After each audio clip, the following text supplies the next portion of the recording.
de el Padre Nuestro. Empecemos con la primera. No sé si usted estuvo,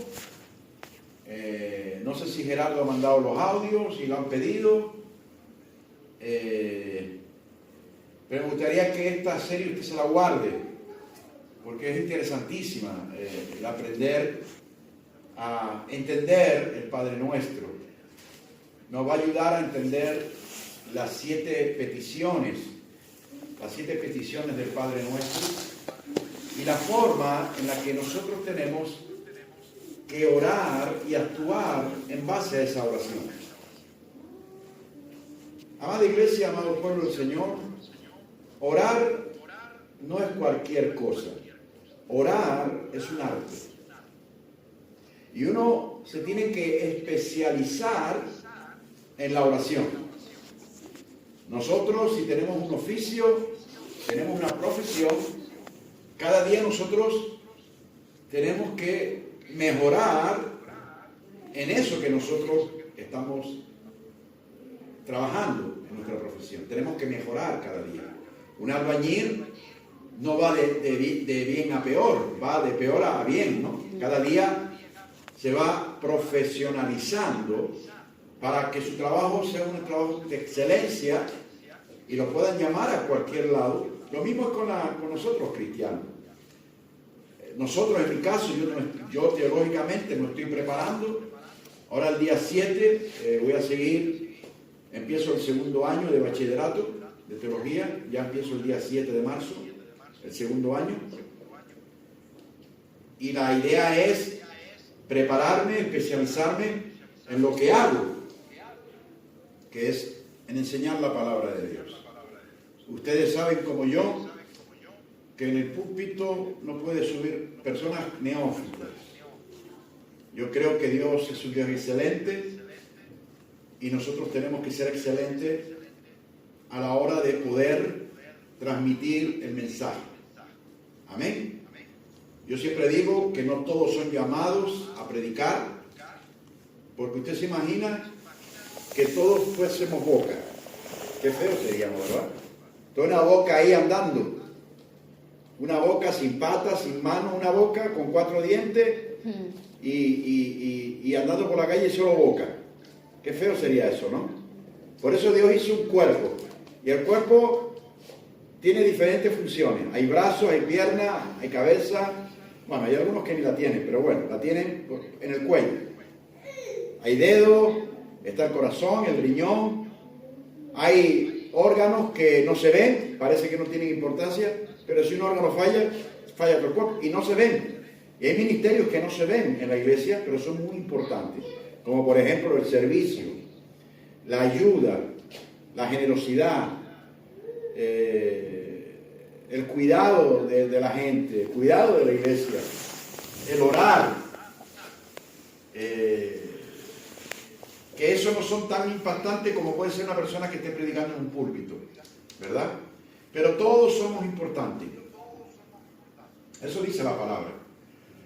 Pero el que ministra, tiene que ministrar conforme a la sabiduría que Dios le da. Quiere decir, tiene que ejercer un esfuerzo para poder prepararse, poder saber interpretar homiléticamente la palabra de Dios, qué dice el texto, las cosas que el texto no dice, las que sí dice, y ser coherente a la hora de enseñar, porque nuestro trabajo no es educar animales, nuestro trabajo es educar a personas. Y que mucho depende, la eternidad de mucho de lo que nosotros hablemos aquí. Es lo que dice el profeta en este mensaje que escuché por último, este mensaje que mandó Francisco esta mañana, que él habla del Evangelio. Nosotros somos los que tenemos que tener la respuesta para que ese Evangelio sea efectivo en nuestra vida. Porque aquí puede venir el mejor predicador del mundo, pero si usted no aplica la palabra y la pone en práctica, no va a pasar nada. No va a pasar nada. No va a pasar nada. Y de verdad que me gustó la filosofía que usó en esta prédica, porque es verdad. Desde los púlpitos predicamos cosas, pero vemos a la gente que no hace nada. Y después viene el que los hay. ay. Ay, que la vida me va mal, ay, que todo me va mal. Pero Dios te está hablando y no le estás haciendo caso. Y para eso necesitamos una cierta psicología y saber mezclar las enseñanzas con las necesidades de cada persona. Y es un trabajo pastoral que ustedes ni se imaginan. Y eso es una presión mental y que tienen que dedicarle tiempo para saber qué tipo de gente tienes en la iglesia, qué tipo de mensajes tienen que recibir y qué tipo de madurez espiritual tiene cada uno, para cada uno darle una porción bíblica para su crecimiento, o que cambie, o que sean transformados, o lo que ellos necesitan. Pero para eso se necesita estudiar. Y como pastor, aunque lleve años pastoreando, yo siempre me he estado preparando, siempre me he estado preparando. Y cuando termine este segundo año, que terminaré en octubre o noviembre, seguiré con una licenciatura, que es mucho más fuerte que lo que ahora estoy dando. Ahora ya es complicado, imagínate la licenciatura. ¿Hasta cuándo? Bueno, hasta que el Señor decida llevarme con él. Hasta ahí me estoy preparando. Y cuando me vaya al hospital a operarme, pues ahí me llevaré mi cargador, mi móvil, mis libros, mi Biblia, y pasamos la estancia allí estudiando. Amén. No vamos a perder tiempo porque esté unos días allí. Así que yo les animo a que piensen como yo pienso, que la preparación y la excelencia a Dios, Él lo valora mucho. Amén. Está bien lo que ustedes están recibiendo los jueves, los domingos, aparte de lo que les está dando el ministerio, pero también es bueno que ustedes por vuestra cuenta estudien.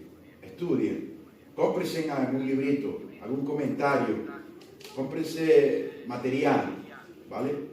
Para que también os ayude a desarrollar los textos que no entiendan, por eso son los comentarios, ¿no? No es que lo que diga ese comentarista sea lo que es, no, pero es un comentario. Por eso yo no leo un comentario cuando preparo la prédica. Yo me leo 3, 4, hasta 5 comentaristas, a ver si los 5 coinciden. Tienen diversidad en la forma de presentar el asunto, ponen palabras diferentes, pero en sintonía con el texto dicen lo mismo. Amén. Por eso, amada iglesia, es importante las clases del discipulado, los jueves. Y yo le agradezco a ustedes y a los que están aquí también presentes, que no se pierdan, a no ser por fuerza mayor, claro, por fuerza mayor. No se pierdan el discipulado porque eso te nutre y te va a ayudar a ser excelente con Cristo. Y eso es lo que yo pretendo con esta serie. Escuchemos la primera parte, dijimos el por qué es importante estudiar la palabra de Dios y di una introducción general de lo que el Padre nuestro tiene que ser y cómo debe de ser. Ahora estamos desgranando, creo que empecé ya con la primera frase y voy a repasar a partir de la primera frase. Vosotros oraréis así. Amén. Entonces, abra la Biblia en el libro de Mateo, capítulo 6, si la tienen por ahí.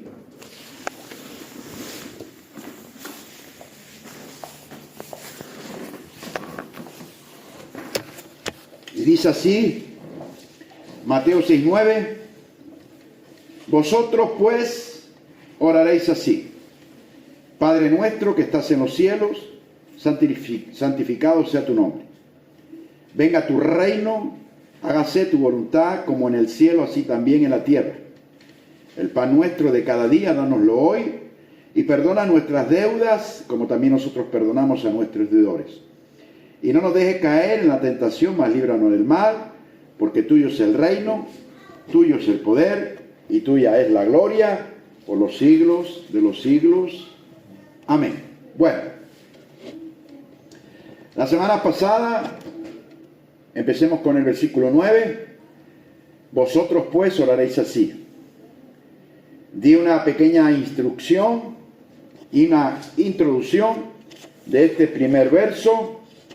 Dijimos que viendo la forma en que el Señor quiere que nosotros hagamos las cosas, esto nos va a ayudar a corregir, nos va a ayudar a que conozcamos un poco más la revelación escritural y nos va a invitar.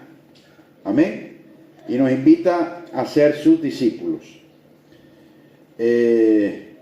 También cuando hablemos de este primer texto, que en el momento en que Jesús enseña que la oración no empieza con palabras, dijimos que no empieza con palabras, sino con identidad. Amén. Y creo que dije una verdad eterna, que es esta: orar con identidad es reconocerse como hijo amado o hija amada de Dios, redimido por Cristo y guiado por el Espíritu Santo, no por méritos propios, sino por su gracia. Seguimos: vosotros oraréis así, y ahora empieza lo que es Padre nuestro que estás en los cielos. En el Salmo 115, en el verso 3, la palabra de Dios dice: nuestro Dios está en los cielos. Todo lo que quiso, ha hecho. Y este texto bíblico, este Salmo 115, se describe al cielo como el trono de Dios, su lugar privilegiado de gobierno, en contraste con la tierra, que es el estrado de sus pies. Y quiero hacer un énfasis aquí. Muchas veces nos olvidamos de dónde está Dios. Y parece que Dios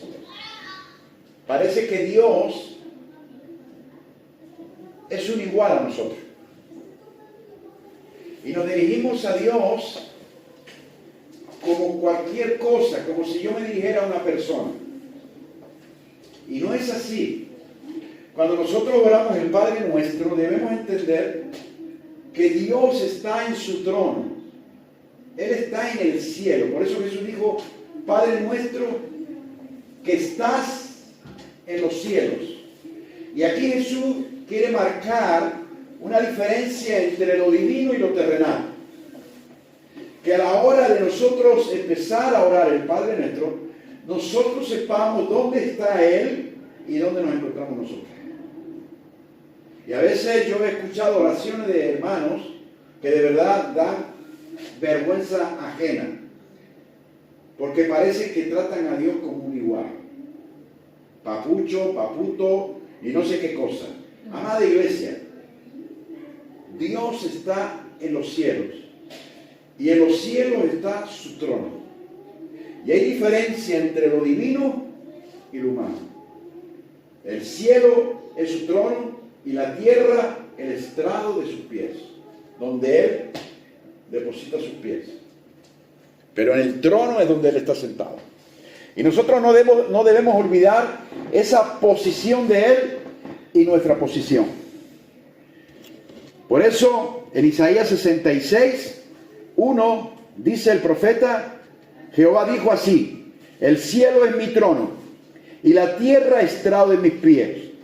¿Dónde está la casa que me habréis de edificar? ¿Y dónde el lugar de mi reposo? Interesante. Y en Hechos 7:49, Lucas dice: el cielo es mi trono y la tierra el estrado de mis pies. ¿Qué casa me edificaréis? Dice el Señor. ¿O cuál es el lugar de mi reposo? Fíjese que Isaías y Hechos dicen lo mismo. Este texto, en Hechos 7:49, Lucas lo cogió del libro del profeta Isaías. Textual, dice lo mismo. Amén. Y este texto bíblico de Hechos 7:59 forma parte del discurso de Esteban, cuando estaba citando a Isaías 66:1-2 que hemos leído, para argumentar que Dios es demasiado grande para ser confinado en templo físico hecho por humanos. Por eso yo no sé si usted alguna vez ha escuchado: Dios no habita en templos hechos por manos de hombres. No sé si usted lo ha escuchado. Yo creo que todos hemos escuchado eso. Dios no habita en templos hechos por manos humanas. Y muchas veces, amada iglesia, queremos encerrar a Dios en las cuatro paredes de la iglesia. Amada iglesia, este lugar no puede sujetar a Dios. Ni ningún lugar en la tierra. ¿Dónde vas a meter a Dios? ¿Dónde vas a meter al Creador del cielo y de la tierra? ¿Dónde vas a meter al Todopoderoso? Amada iglesia, si el Señor Jesús quisiera y decidiera poner solamente un dedo de su mano sobre este lugar se hace polvo, ceniza. Porque este lugar, ni el cemento, soportaría la dimensión de gloria que Él es. Dios no habita en templos hechos por manos de hombre. Ahora sí, Él habita en el corazón del hombre. Ahí sí habita. Es un misterio. Porque si el cielo, la tierra y el universo no lo puede contener, ¿cómo puede Él morar en nuestro corazón? ¿Cómo puede Él morar en nuestro corazón? Yo no entiendo. Si Jesús solamente pusiera solo un dedo sobre este tejado, esto lo hace polvo. Un dedo. Y Él está en nuestro corazón. ¿Cómo es eso? Hay cosas que a veces no entendemos, ¿verdad?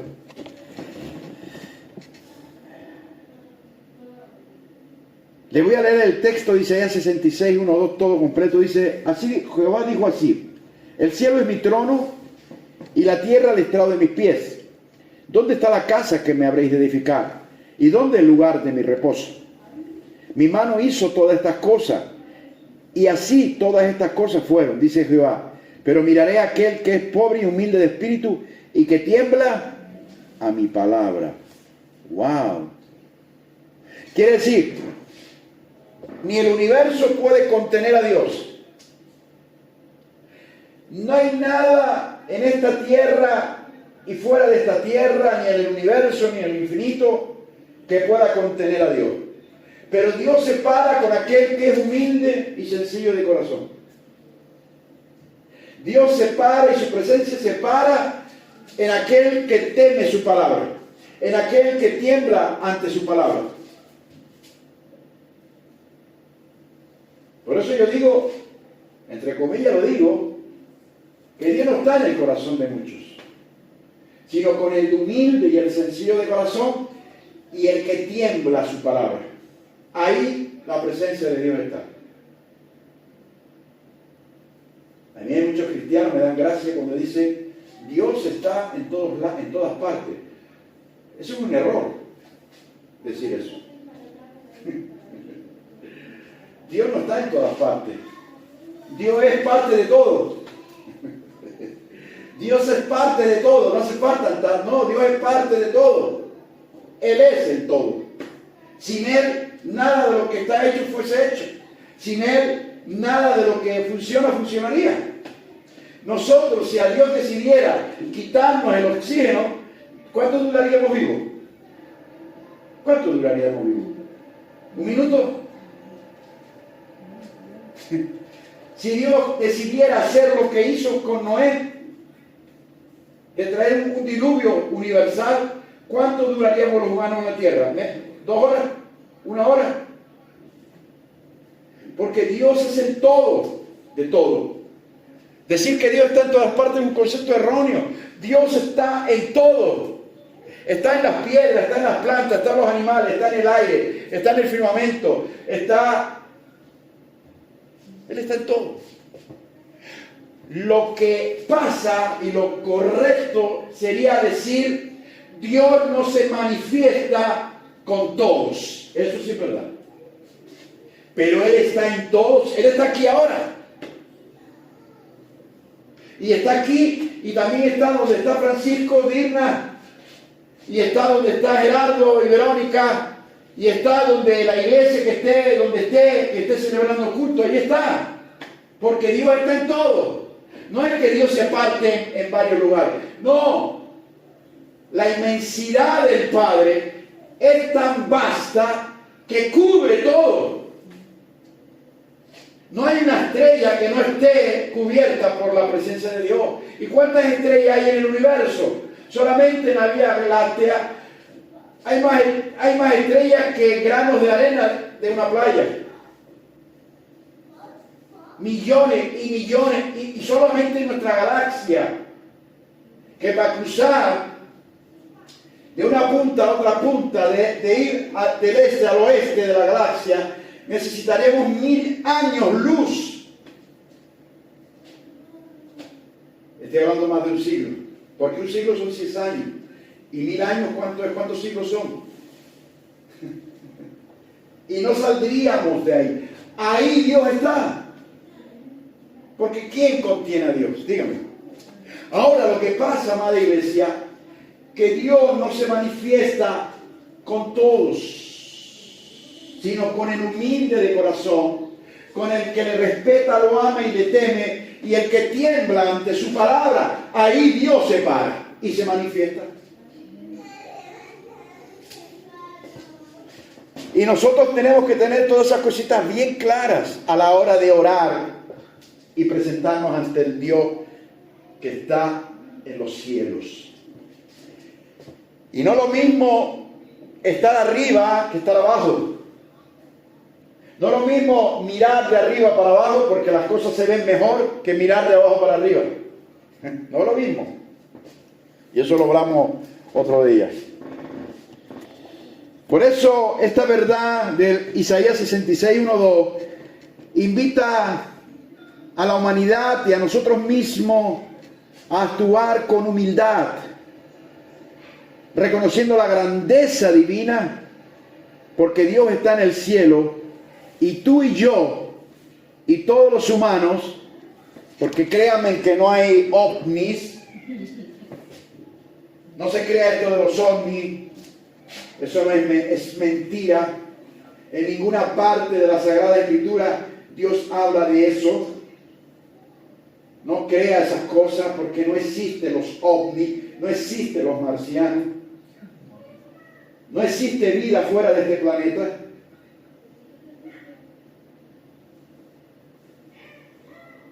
Él está en el cielo y nosotros estamos sobre la tierra. Y esa marca la diferencia en la forma en la cual nosotros nos debemos acercar a Él. Y a veces nos acercamos deshonrando quién es Él. Por eso hay muchas oraciones, amada iglesia, que no pueden ser contestadas, no porque la oración sea ilegítima, no.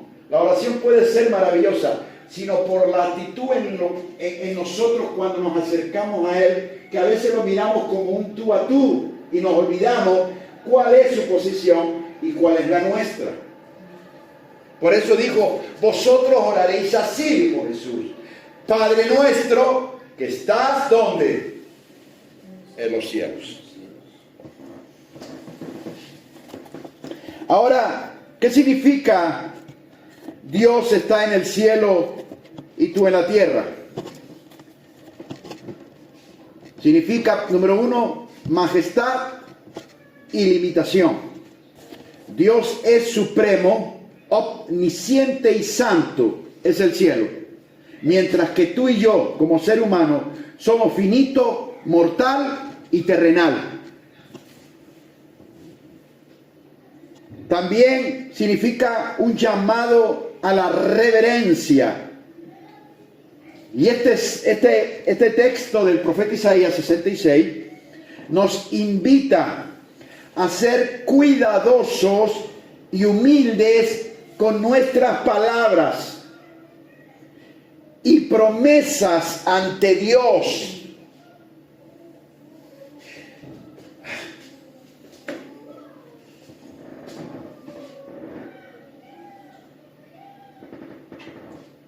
Por eso Salomón dijo, si le hicieres una promesa a Dios, cúmplela.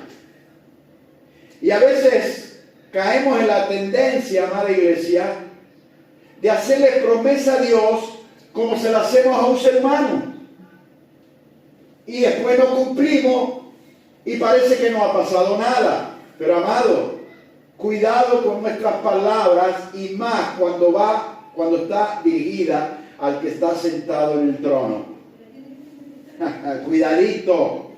Por eso debemos tener cuidado con nuestras palabras.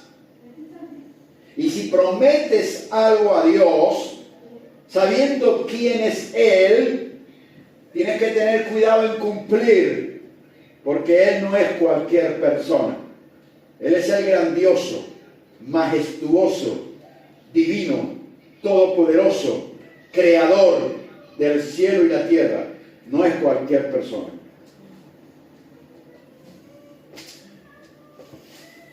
Yo a mucha gente me han hecho promesas. ¿Y sabes qué? Después dejan de cumplirlas. Y tienen la poca vergüenza y no piden ni disculpas. Pastor, le fallé. Eso también lo hacemos con Dios. Por eso, amada iglesia, debemos entender que lo que significa Dios en el cielo y tú en la tierra es un llamado a la reverencia, a ser cuidadosos y humildes con nuestras palabras y promesas ante Dios, evitándolas a la ligera. Por eso Eclesiastés 5:7 dice: mejor es que no prometas y no que prometas y no cumplas. No dejes que tu boca te haga pecar, ni digas delante del ángel que fue ignorancia. ¿Por qué harás que Dios se enoje a causa de tu voz y que destruya la obra de tus manos? Donde abundan los sueños, también abundan las vanidades y las muchas palabras. Mas tú teme a Dios.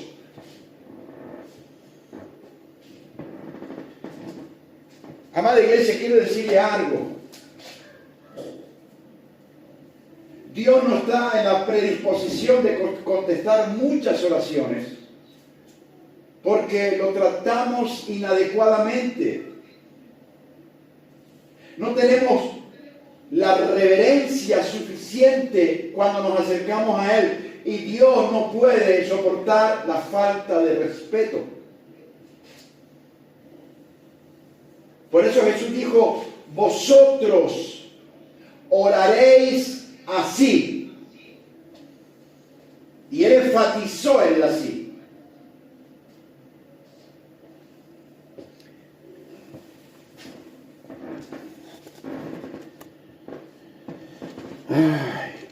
Y hay una necesidad, y esta necesidad la llamo yo la necesidad de las pocas palabras. Debido a la gran diferencia entre la sabiduría de Dios y la nuestra. Y este texto de Eclesiastés 5:7 nos aconseja no ser impulsivos al orar o hablar de temas espirituales. Por eso, amada iglesia, ¿de dónde se aprende todas estas cosas? Con personas que están preparadas para poder enseñarlas. Yo de verdad, amada iglesia, cuando veo vídeos o me mandan vídeos para que yo les eche un vistazo, usted si bien la falta de respeto en las iglesias hacia Dios, es impresionante. Es impresionante. Y la forma que muchas veces oramos, no sé si consciente o inconscientemente, vamos a poner inconscientemente, como que nos dirigimos a Dios exigiéndole: bendíceme, dame, prospérame, levántame, úsame.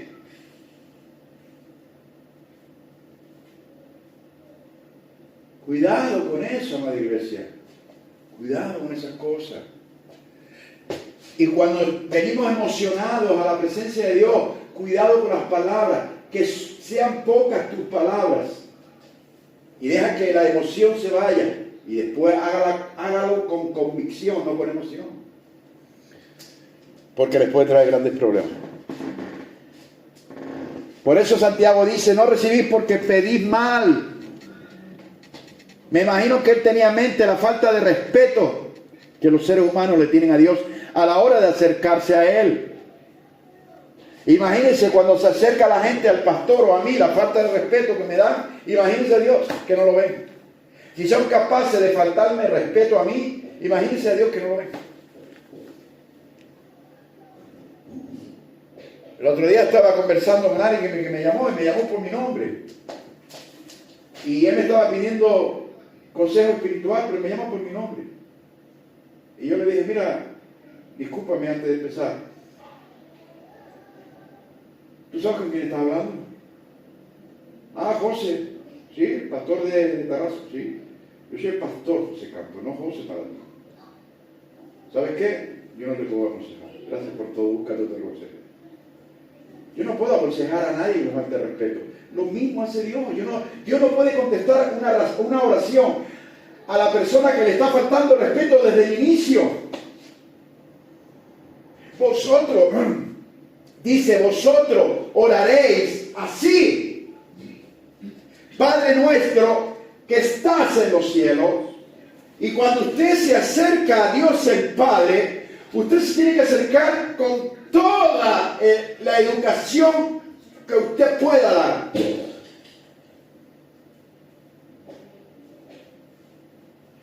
Porque el éxito en la oración no es cuántas palabras o cuán hermosa sea la oración. El éxito o el fracaso en la oración es el respeto que usted le ha dedicado a aquel que te contesta lo que tú necesitas. Y le faltamos mucho el respeto. Bueno, se estamos faltando desde los púlpitos. Por eso Eclesiastés 5:2 dice, no te des prisa con tu boca, ni tu corazón se apresure a proferir palabras delante de Dios, porque Dios está en el cielo y tú sobre la tierra. Por tanto, que dice, sean pocas tus palabras. A veces, amada iglesia, hay una conversación que yo la uso mucho con Dios. Y yo cuando estoy solo en la iglesia, me siento en ese lugar, en esa silla, y guardo silencio. Y guardar silencio es una forma también de orar. Guardar silencio es una forma también de orar. Y cuando empiezo a orar, mis palabras son pocas. Por eso Jesús, cuando vayamos avanzando, les dice, no seáis como los hipócritas, que les gustan ser vistos por las muchas palabras, ¿verdad? Les gustan ser vistos, ¡ah, qué bien ora! ¿Cuánto como ora? No es por la cantidad de palabras, es por la disposición y la conducta de tu corazón. Saber a quién te diriges. Y te está dirigiendo al ser divino más poderoso, hermoso, precioso, maravilloso que tú puedas conocer. Y se llama Jesucristo.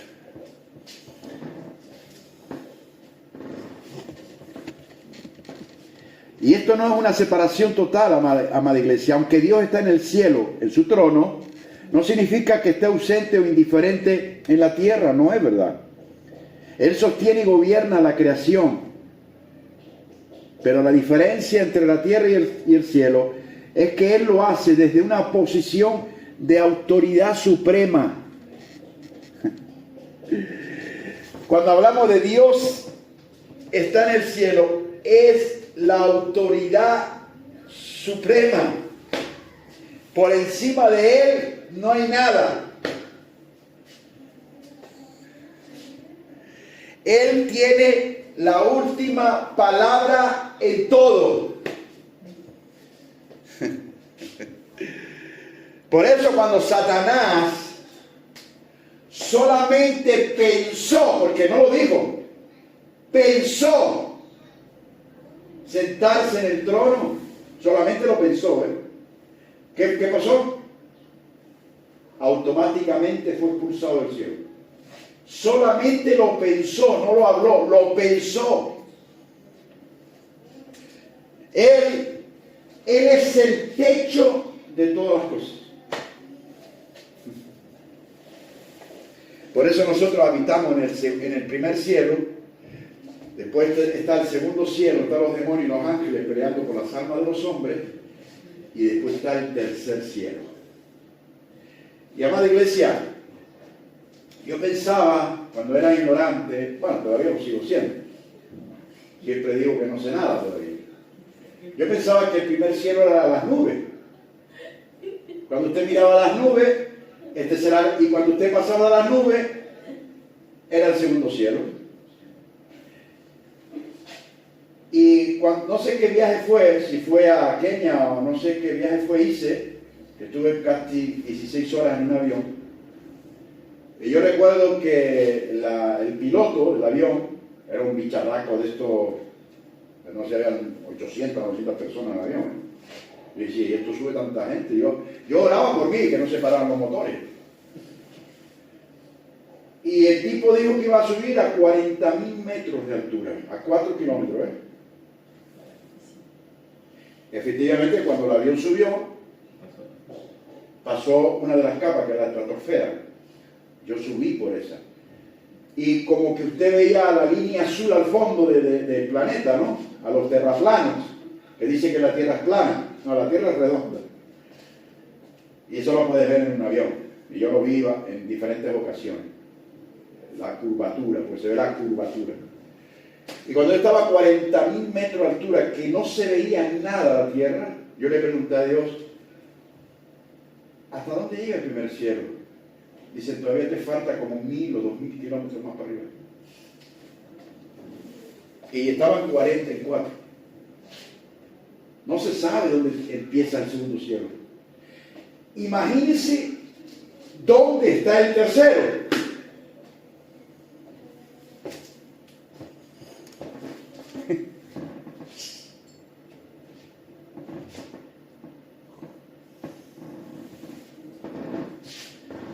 ¿Dónde está el tercero? Amada iglesia, Él sostiene y gobierna la creación, pero desde una posición de autoridad suprema. Él es el supremo, Él es el gobernador supremo de todo lo creado, de lo visto y lo que no hemos visto todavía. Y aquí hay una enseñanza que teológicamente esta frase no suele interpretarse como una limitación geográfica, sino como una forma de expresar tres cosas: su soberanía, su trascendencia y su autoridad sobre toda la creación. Y esta expresión bíblica busca transformar la sabiduría humana en humildad,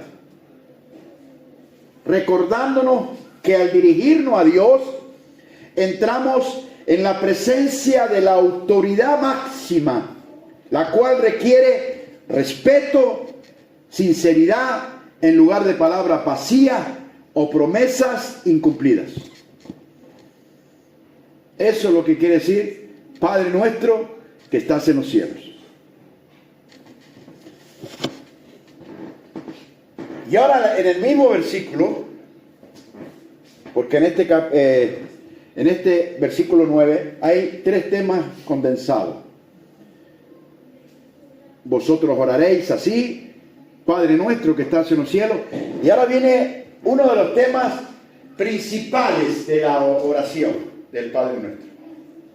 Y aquí le voy a ejercer un poco más de tiempo para que usted entienda lo que sí significa: santificado sea tu nombre. Yo quiero que usted entienda frase por frase. Y si usted quiere, y se termina esta serie, y usted me pide, pastor, vuelva a repetirla, con todo el cariño del mundo, se la vuelvo a enseñar. Santificado sea tu nombre. Amada iglesia, esta petición es la primera de las 7 que conforman el Padre Nuestro. Y preste atención a lo que le voy a decir. Marca la prioridad espiritual de la oración. de todas las prioridades que tiene el Padre nuestro, esta es la principal. Santificado sea tu nombre. ¿Por qué? Porque antes de pedir por nuestras necesidades, porque la gente cuando tú lo escuchas orar, siempre está dame, bendíceme, dame, bendíceme, dame, bendíceme, dame. Pero es una mala entrada. Antes de entrar en la oración y pedir por nuestras necesidades, lo primero que tenemos que hacer con santificado sea tu nombre es reconocer la grandeza de Dios antes que nada. Y esa es la prioridad de esta primera petición. Por eso está ahí en la primera. Jesús esbozó el Padre Nuestro no a lo loco, sino lo hizo con inteligencia y sabiduría. Por eso es el modelo que Él nos dejó. Por eso la oración del Padre Nuestro se llama el modelo de la oración. Y ese modelo nos lo enseñó Jesús para que nosotros también lo pongamos en práctica. Y cuando usted escucha a la gente orar, una oración egoísta, una oración que piensa en el yo, cuando yo he dicho que el Padre Nuestro quita el yo y lo pone en nuestro, no recibe nada. Porque lo primero que tenemos que hacer, antes de nada, es reconocer la grandeza de Él. Reconocerlo a Él, quién es Él. Y si no lo hacemos, corremos el peligro de salir de ese sitio que estamos orando sin resultado y sin respuesta alguna. Porque como le dije antes, Dios no soporta que le faltemos el respeto.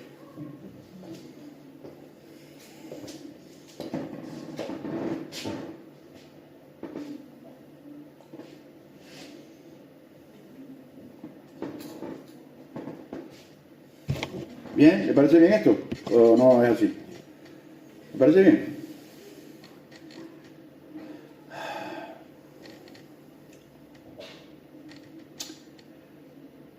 Hoy en día, la palabra santidad parece un concepto distante o reservado solo para algunos, según muchos. En una sociedad que aplaude el relativismo y la complacencia, hablar de santidad puede sonar hasta incluso anticuado. Por eso, el Ministerio de Arrepentimiento y Santidad en España no lo quieren aceptar la gente. No lo quieren aceptar. No aceptan la santidad. Ese es el problema del mensaje del profeta. La gente de la iglesia no acepta la santidad. No vive en santidad. No lo cree en una necesidad. Y aquel que quiera vivir en santidad es anticuado. Y cuando escuchan a un pastor hablando de santidad, apagan el móvil o se desconectan del YouTube o se desconectan del Zoom. Porque la palabra santidad es fuerte. Y que yo recuerde Isaías y algunos textos que vamos a ver, Dios dice, sé santo como yo, y eso no lo va a cambiar Él, porque usted no lo quiere hacer. Pero también dice, y sin santidad, nadie verá al Señor.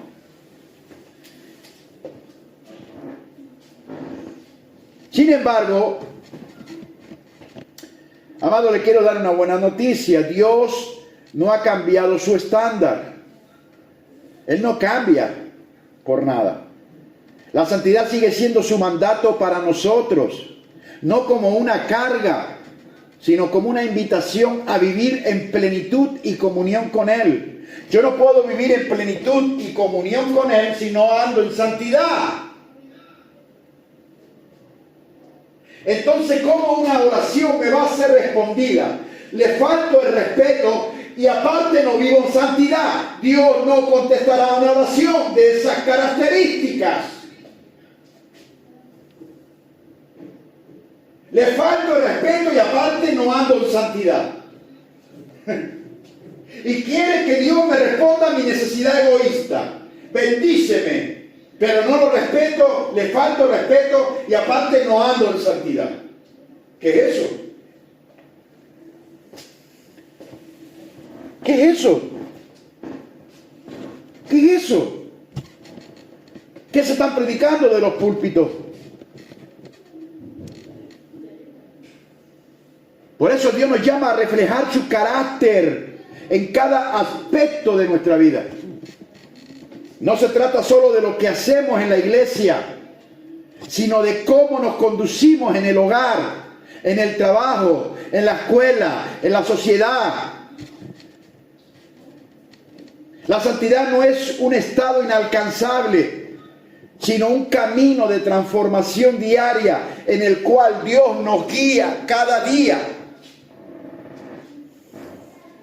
Por eso tenemos que pedir la asistencia del Espíritu Santo para caminar junto a Él y podamos vivir en santidad, transformándonos cada día. La santidad no viene de la noche a la mañana.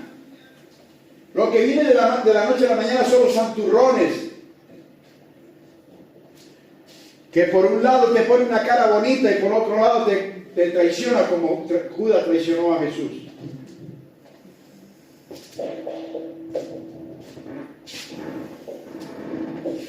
Y la santidad no quiere decir que entras en perfección o que no te vas a equivocar nunca. No. Es un camino diario que tenemos que trabajar con el Espíritu Santo. Diario.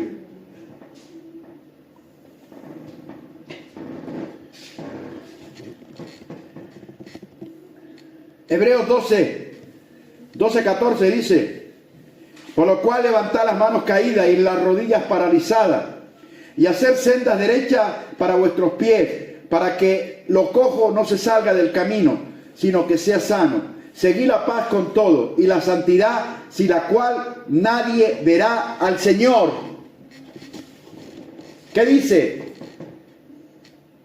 Seguid la paz con todos y la santidad, sin la cual nadie verá al Señor.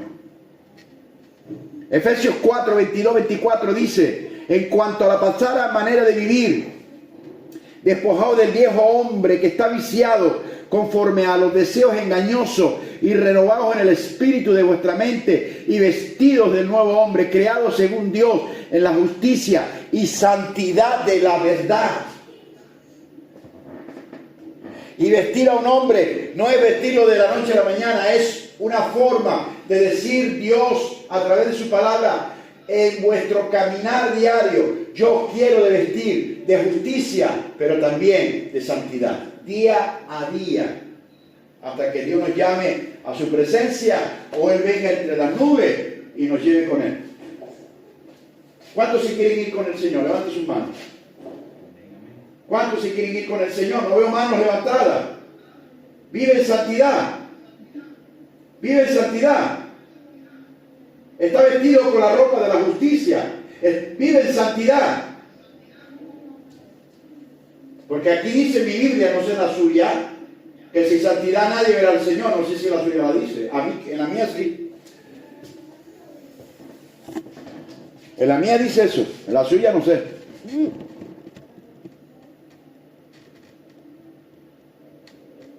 En comentarios bíblicos antiguos he encontrado un comentario muy bueno con respecto a la santidad.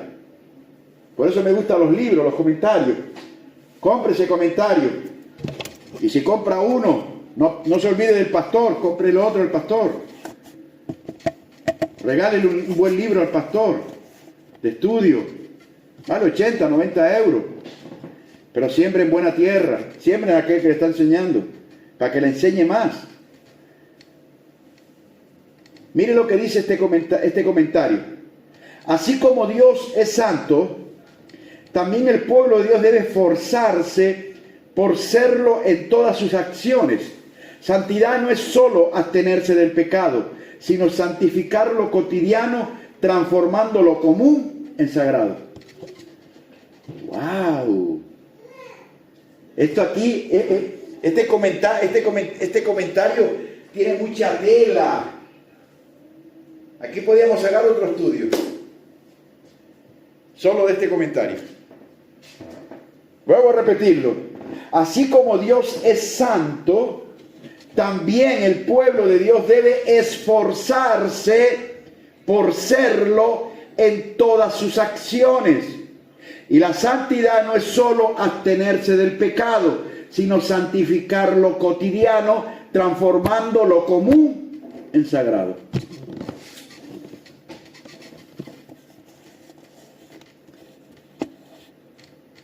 Por eso, amada iglesia, santificado sea tu nombre, no es solo una frase religiosa, sino una declaración de guerra espiritual contra lo profano y un compromiso de vida. Y aquí no estamos pidiendo hacerlo santo a Él. No pedimos que Dios se vuelva santo. Él ya lo es esencialmente, sino que su santidad sea reconocida y honrada en la tierra como lo es en el cielo. En el cielo, los seres vivientes, los ángeles, los arcángeles, los querubines, los alevines, los 24 ancianos y todos los que viven en el cielo, lo único que hacen en el trono de Jehová es constantemente reconocer que Él es santo.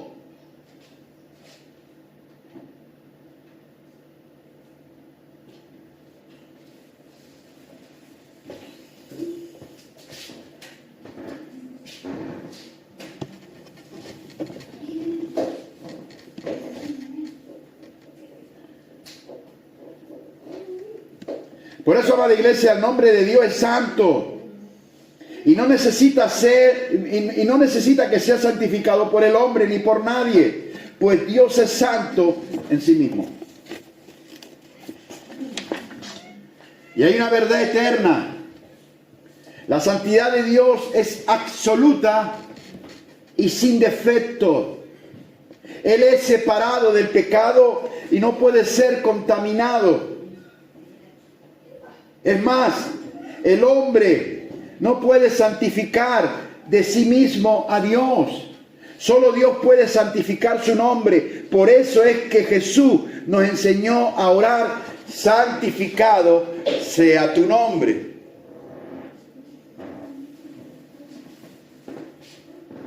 Y en el libro del profeta Isaías, en el verso 6, capítulo 3 y Apocalipsis capítulo 8, lo que más se lee en estos dos textos bíblicos es: santo, santo, santo es el Señor Dios Todopoderoso, creador del cielo y de la tierra.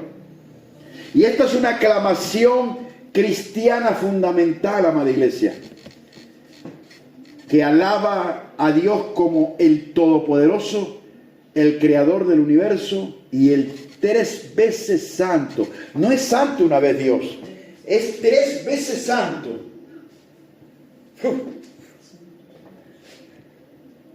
Nosotros no podemos ni imaginar eso que la Biblia llama 3 veces santo. Si solamente santo ya impresiona, imagínense 3 veces. Porque no solamente es santo en sí mismo, ni su esencia lo es, sino que es santo y puro.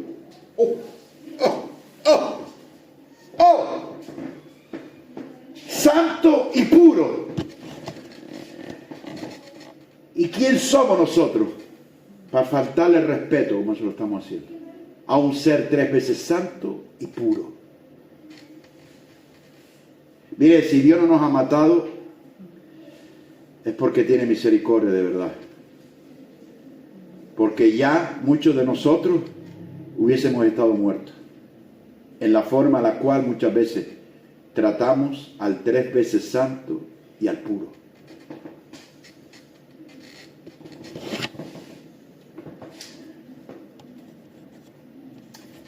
Y cuando hablamos de que Dios es 3 veces santo, reconocemos que el cielo y la tierra están llenos de su gloria, celebrando su santidad eterna, su presencia y su majestad.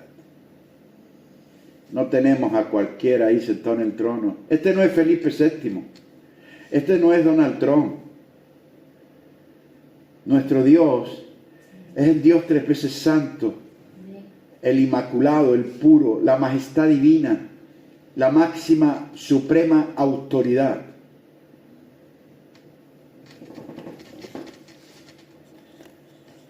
Y aparte, cuando santificamos su nombre, es un reconocimiento, porque en la cultura bíblica el nombre no es solo una etiqueta, representa la esencia y el carácter de la persona. Cuando nosotros hablamos santificado sea tu nombre, estamos reconociendo su esencia y su carácter. Enseñanza. Cuando Moisés preguntó el nombre de Dios en la zarza ardiente en Éxodo 3:14, ¿sabe lo que le respondió Dios? Yo soy el que soy. ¡Wow! ¡Wow! Yo soy el que soy. ¡Wow! ¿Sabe que esa palabra que Dios le respondió a Moisés tiene una profundidad que no tiene fondo? Yo soy el que soy. Yo soy el santo, el supremo, el gobernador, la autoridad, todo. Yo soy el que soy. Por eso Jesús, cuando estuvo andando sobre la tierra y dijo, yo soy, ese mismo yo soy que le dijo a Moisés en el Sinaí, miles de años después, estaba andando por Nazaret. Y él dijo, yo soy el camino, la verdad y la vida. Cuando fue arrestado en el Monte de los Olivos y le preguntaron quién es Jesús, él salió y dijo, yo soy. Y todos los soldados cayeron al suelo. No pudieron resistir esa autoridad. Cayeron todos. Léase la Biblia. Y después coge, Pedro le corta la oreja a Darco creo que se llamaba. Marco. Manco. Y le cogió la oreja después de decir yo soy y se la pegó. Así que si yo le arranco a usted la oreja, yo no sé si se la voy a volver a pegar.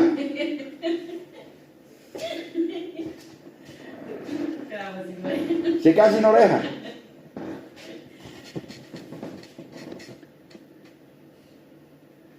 Por eso, amado, cuando nosotros decimos santificado sea tu nombre, estamos pidiendo que su nombre sea venerado, honrado y tratado con reverencia en toda la tierra.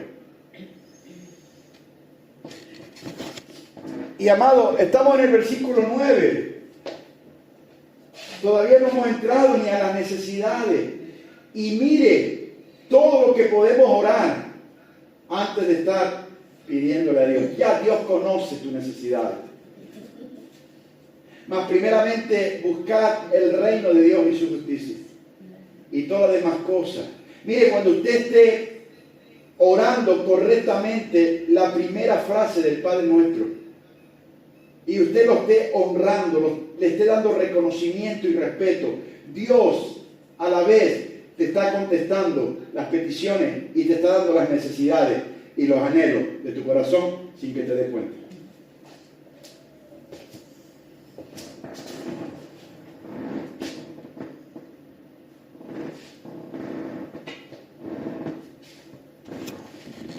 Por eso,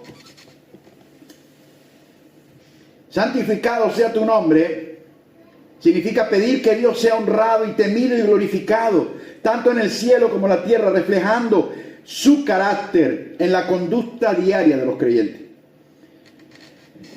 Y yo quiero hablar de unos puntos claves sobre esto. Y quiero que usted lo pueda escribir. Además, yo le animo y le aconsejo que si usted puede hacerse con este audio, hágaselo. Tenga la serie completa del Padre Nuestro. No se pierda ninguna.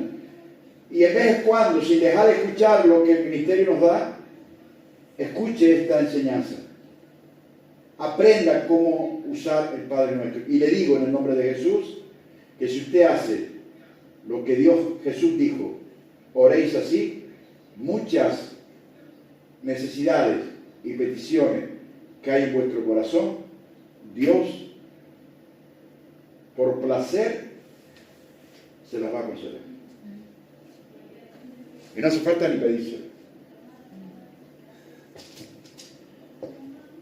Puntos claves. Primero, reconocimiento, no cambio. Dios ya es santo.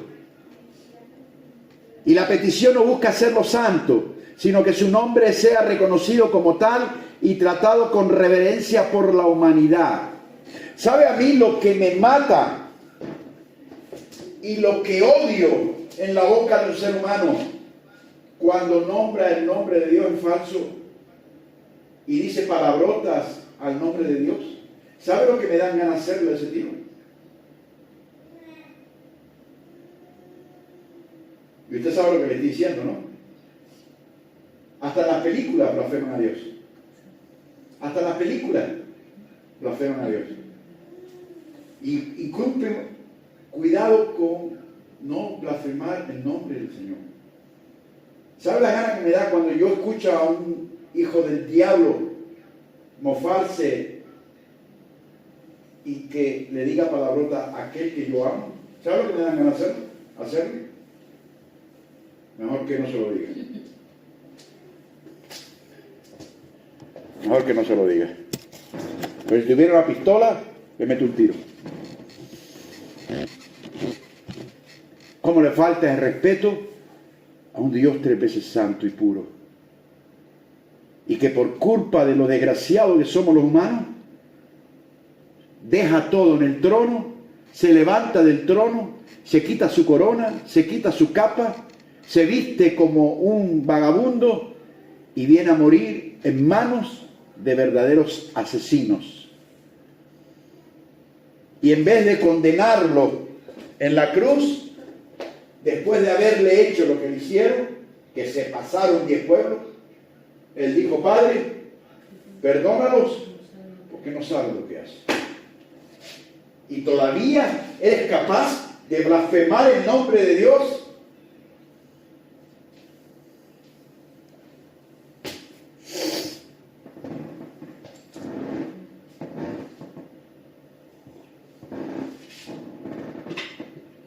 Venga, nos quedan 10 minutos. Otro punto clave: santificar con la conducta. Implica que los creyentes deben vivir de manera que sus acciones y conducta diaria reflejen a Cristo, evitando deshonrar su nombre con un mal testimonio. ¿Quién eres cuando nadie te ve? ¿Quién eres? Quiero hacerte una pregunta. ¿Te la puedo decir? Levante su mano si se la puedo decir. ¿Qué fue lo que hiciste en el último verano?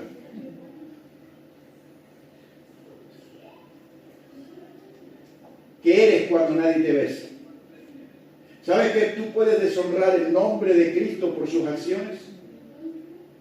Y estás deshonrando el nombre del Señor con tu testimonio. ¿Le gritas a tu esposo? ¿Castigas a tu esposa? ¿A tu jefe le hablas mal?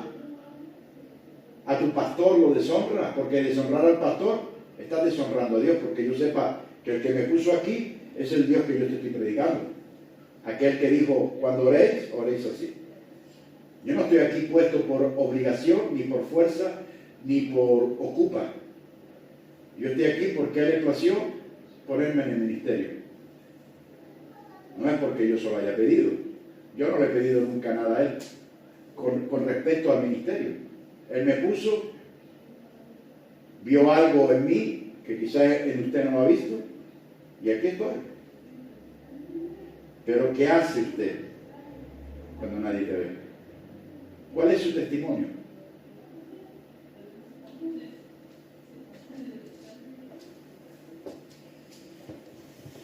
Número 3. Prioridad sobre uno mismo. Es una petición que busca la gloria de Dios antes que la propia, poniendo la adoración y el temor de Dios como el objetivo principal de la vida. Porque cuando yo estoy diciéndole: santificado sea tu nombre, yo estoy dándole prioridad a Él antes que a mí. Y muchas veces cuando oramos: dame, y parece que nuestra prioridad somos nosotros. Y que todo el mundo debe circular alrededor de nuestra, no, amada iglesia. Cuando yo digo santificado sea tu nombre, yo le estoy dando prioridad a Él primero, antes que a mí. Reconociendo que Él es Dios y que yo necesito de Él, no Él de mí. Él de nosotros no necesita nada. Nosotros necesitamos a Él. Por eso, o entras bien en la oración, o vas a salir de la oración sin nada.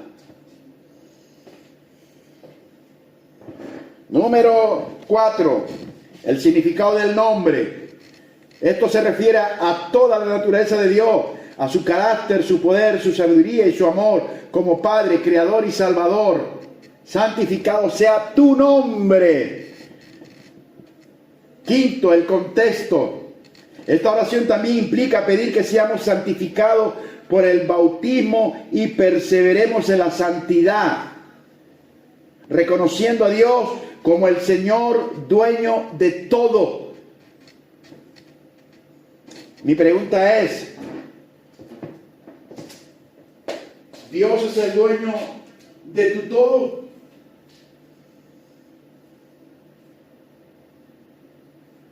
¿Toda tu vida la tienes rendida a los pies de Jesús? ¿Sí o no? Usted sabrá. Usted se conoce más que a mí, más que yo.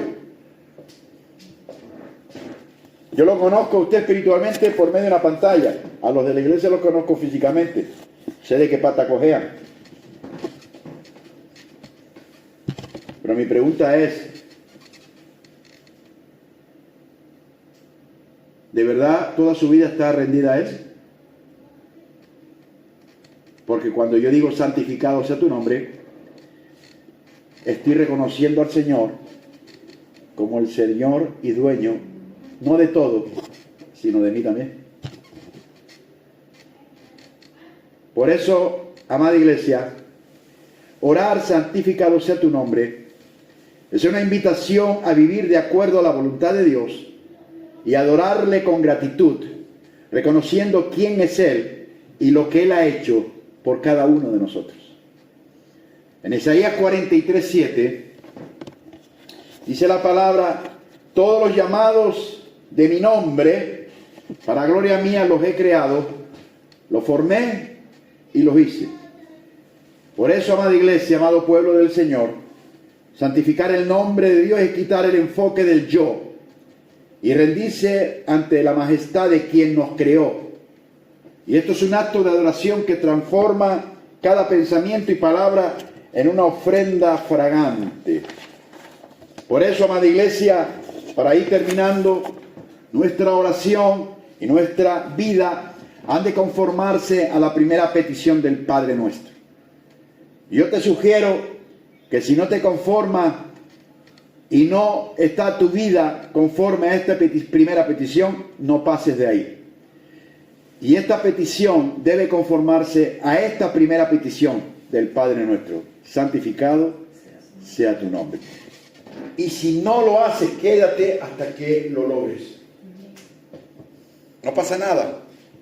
El Espíritu Santo te va a ayudar. Y lo que estás escuchando también. Y espero que lo que estés escuchando te sirva para que puedas mejorar en la oración. Enseñanza. Nuestra sublime dignidad es el llamado a la santidad, tal como Dios es santo. Y así se lo dijo a Israel en Levítico 19:2: santos seréis, porque santo soy yo, Jehová vuestro Dios. Y esta cita bíblica la tomó Pedro, el apóstol Pedro, en su primera carta, en el capítulo 1, 15 al 16. Y es una referencia a Levítico 19:2. Dice lo mismo, sino, primera de Pedro 1, 15, 16, sino como aquel que os llamó es santo, sed también vosotros santos en toda vuestra manera de vivir, porque Cristo está: sed santo porque yo soy santo. Está repitiendo Levítico 19:2. Y Levítico es del Antiguo Testamento. Esto no es nuevo, no es del Nuevo Testamento. Esto ya era de antes. Por eso la expresión sé santo, porque yo soy santo, es una referencia también directa a Levítico 11, 44, 45, que dice, porque yo soy Jehová vuestro Dios, vosotros por tanto os santificaréis y seréis santos porque yo soy santo. Así que no contaminéis vuestras personas con ningún animal que se arrastre sobre la tierra, porque yo Jehová, que os hago subir de la tierra de Egipto para ser vuestro Dios, seréis pues santos, porque yo soy santo. Y aquí, en 1 de Pedro 15, Pedro enfatiza que la santidad no es opcional, sino es un mandato divino basado en la naturaleza misma de Dios. Ser santo no es una opción, no es si quiero. Es un mandato, lo mismo que ganar almas. Ah, por cierto, ¿habéis ganado almas? ¿Habéis ganado algún alma? Porque ganar almas es un mandato. Lo mismo que la santidad es un mandato. ¿Habéis ganado algún alma después de aquella conversación que tuvimos? Nadie me ha dicho, pastor, he hablado de una persona y se entregó a Cristo. ¿Qué pasa con los mandatos? La santidad es un mandato. El ganar alma también. ¿Cuántos quieren ir al cielo? Levante su mano.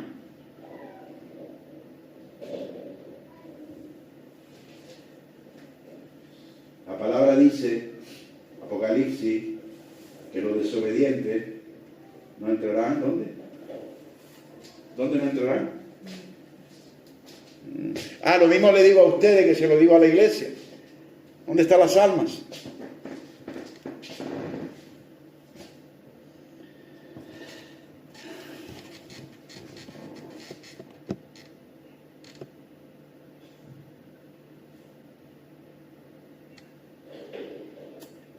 Enseñanza.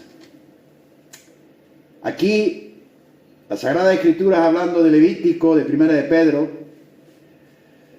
la Sagrada Escritura están estableciendo una continuidad de la voluntad de Dios para su pueblo desde el Antiguo Testamento y hasta el Nuevo Testamento. ¿Sabes cuál es la voluntad de Dios para nosotros? Aparte que es buena, agradable y perfecta. ¿Sabes cuál es la voluntad de Dios para ti y para mí? Usted no se lo imagina. Que sea próspero, bendecido y que no le falte nada. ¿Quién dijo eso? ¿Sabes cuál es la verdadera voluntad para ti, para mí y para todo ser humano? Que seamos santos. Esa es la voluntad de Dios. Tanto en el Antiguo Testamento como en el Nuevo. Y lo demostramos con citas bíblicas.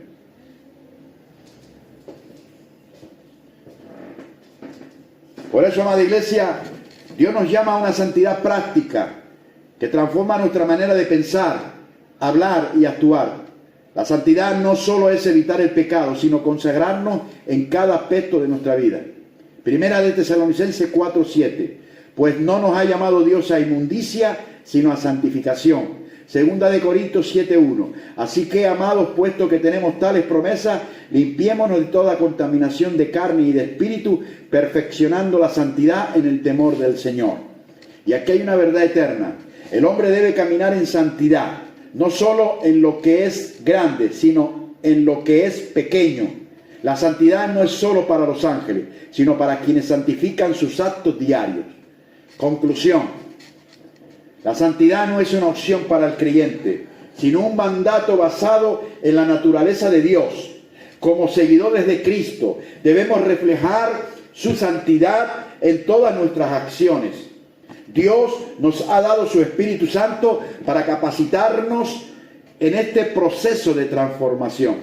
Y no estamos solos, amado pueblo, amada iglesia. No estamos solos en este llamado. Él mismo nos ayuda a vivir una vida santa. Como dice 2 de Corintios, capítulo 3, verso 18.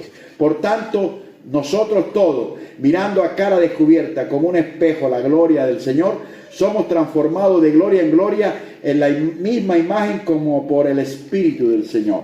Tenemos la ayuda del Espíritu Santo. Por eso, amado pueblo, amada iglesia, vivamos en santidad, porque hemos sido llamados a reflejar el carácter de nuestro Dios Santo. Que el Señor les bendiga. Que esto no se quede en pura información, sino que seamos capaces, y con la ayuda del Espíritu Santo, seamos capaces de ser santos como Dios es santo. Verónica, ¿puede orar en el nombre de Jesús?